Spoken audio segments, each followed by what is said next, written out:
Putra.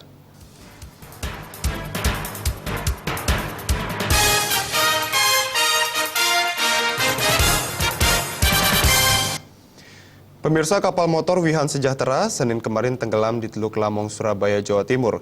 Proses evakuasi yang berlangsung menegangkan saat kapal jenis Roro ini tenggelam diabadikan oleh petugas SAR. Dan berikut detik-detik tenggelamnya kapal Wihan Sejahtera.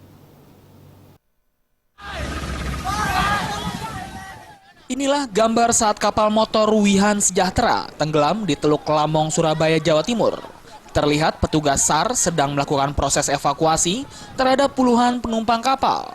Penumpang kapal yang berada di air diminta petugas untuk berenang ke arah perahu penyelamat.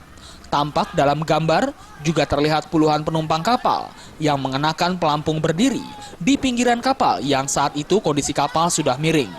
Mereka ada yang bertahan untuk diselamatkan dan ada juga yang mencoba untuk menyeburkan diri ke air.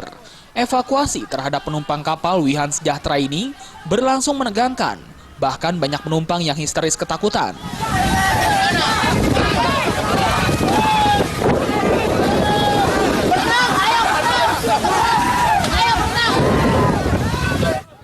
Kapal jenis Roro ini tenggelam tepat di dermaga Teluk Lamong atau setelah 1,5 jam berlayar dari Pelabuhan Tanjung Perak, Surabaya menuju Labuan Bajo, Ende, Nusa Tenggara Timur.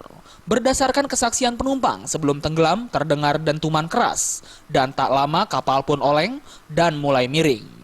Hingga berita ini diturunkan tidak ada laporan korban yang meninggal dunia atas musibah itu. Kebanyakan dari penumpang kapal mengalami luka-luka akibat tertabrak bagian kapal karena panik. Saat ini, Komite Nasional Keselamatan Transportasi KNKT sedang menyelidiki penyebab tenggelamnya kapal.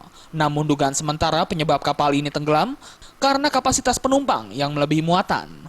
Dugaan kelebihan muatan terlihat dari data di lapangan dan data manifest yang tidak cocok. Untuk manifest kapal tercatat ada 153 penumpang, sedangkan data di lapangan tercatat ada 178 orang yang menaiki kapal tersebut. Dari Surabaya, Jawa Timur, Tim